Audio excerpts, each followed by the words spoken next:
Good morning. Welcome to Truth Be Told. This is your host, Don D, and we have a couple interesting news reports I'd like to share with you. Before we move to it, please remember to subscribe. 90% of the people who watch my videos are not subscribers. It doesn't cost you a cent and really helps my channel grow. It's all about getting that message out. Haven't made a dime off from this. Without ado, it says fake U.S. warships used for target practice spotted in China's northwest desert made to look like U.S. ships. Great. China has built fake U.S. warships they can use for target practice in the China desert, NBC reports. Satellite images show China has built mock-ups of a U.S. Navy aircraft carrier and destroyer in its northwestern desert, possibly as practice for a future naval clash as tensions rise between the nations.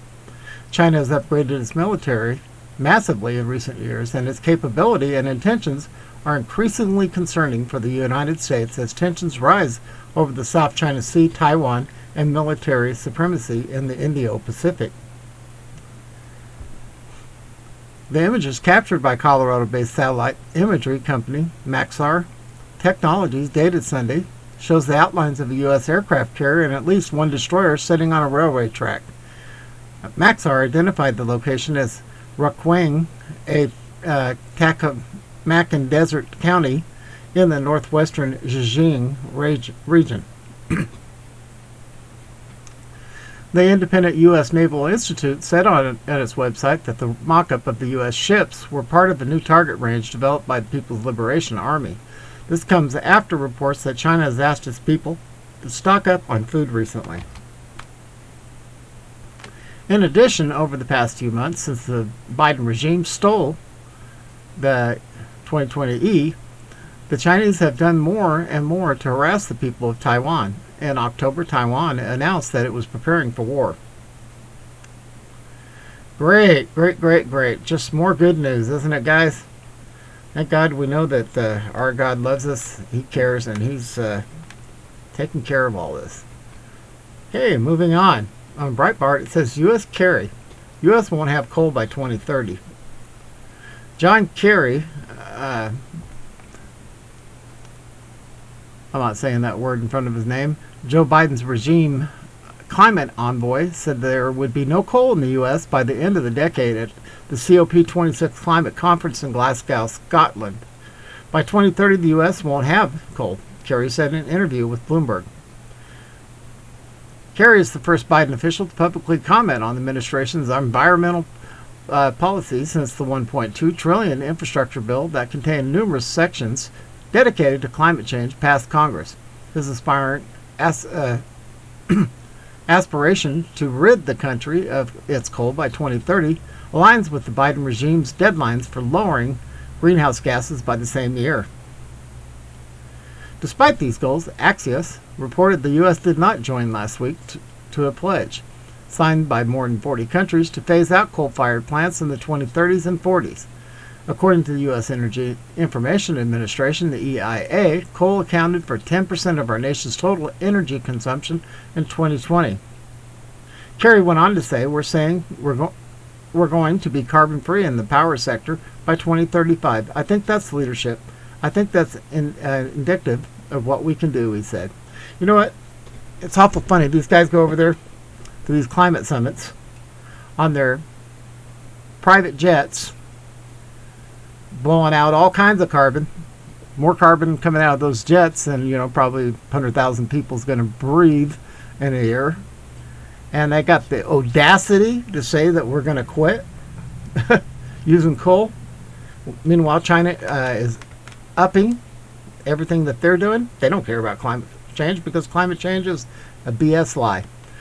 At any rate, moving on. Another one on Breitbart says the White House confirms the Biden's effort to shut down another major pipeline. Yeah, just what we need. The White House confirmed that the Biden regime is studying the impact of shutting down the Embridge Line 5 pipeline at a time when fuel prices are up sharply.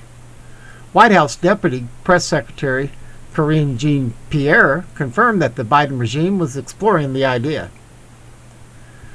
There is a review and we're waiting, she said during the daily press briefing when questioned about the administration's position by reporters. Jean-Pierre first called the reports not accurate before admitting to Fox News reporter Peter Doocy that there was a study underway about shutting down the pipeline. Yes, we are, she admitted, stressing the Biden regime had not made a decision about whether or not to shut it down.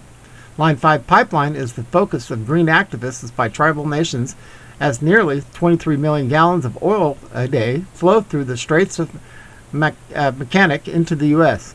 Jean-Pierre confirmed the Army Corps of Engineers was conducting an environmental impact study about shutting down the pipeline and potentially replacing it. Michigan Governor Gretchen Whitmer, a demon rat, ordered the pipeline to shut down, but the pipeline continues operating as the court battles over the order continues.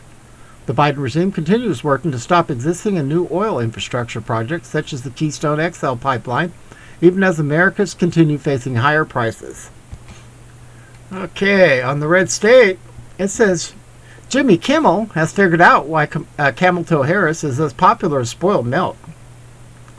Some days ago, the red state reported on the not-so-surprising case of Kamala Harris being as popular as a stick in the eye, while Joe Biden has been setting new lows in his own approval ratings.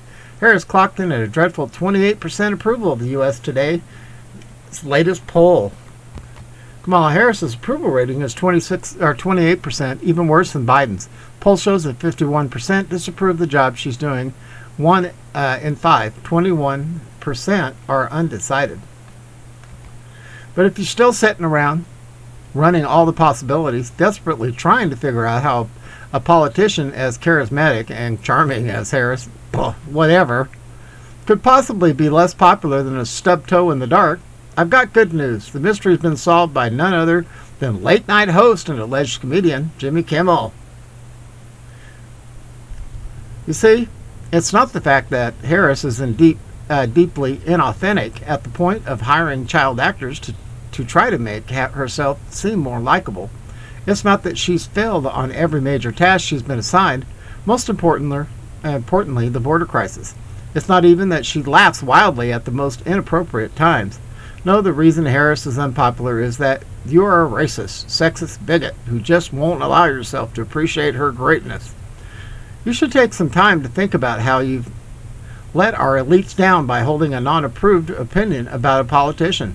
They love and consider changing course immediately, if not for yourself, for the good of the country that needs transformational leaders like Kamala Harris to remain in power. Yeah, whatever. Of course, there's always the possibility that Kimmel is just a lazy partisan hack who wouldn't know a good joke if it punched him in the face. On second thought, that's probably it. Besides, by Kimmel's logic, black Democrat primary voters are racist and sexist as well. After all, they largely shunned Harris during the 2020 presidential race. Note Harris's campaign did not actually make it to 2020 after Tulsi Gabbard decapitated the then senator from California during a debate. Now let's do the math on this and ask ourselves what's more likely, that everyone from black Democrat primary voters to Republicans are rabid bigots who are unfairly judging Kamala Harris, or that she is just a terrible politician who has earned every bit of the scorn she's recently receiving. I know where I've got my money. Yeah, me too, guys. At any rate, those are today's top stories. Hope everybody has a wonderful day. This is Don V. We're broadcasting out of Arizona. It looks like we're only going to be in the 50s today. Woo, cool. Thank God for heaters. Everybody have a wonderful day and a wonderful Wednesday. Happy Hump Day. We're out of here.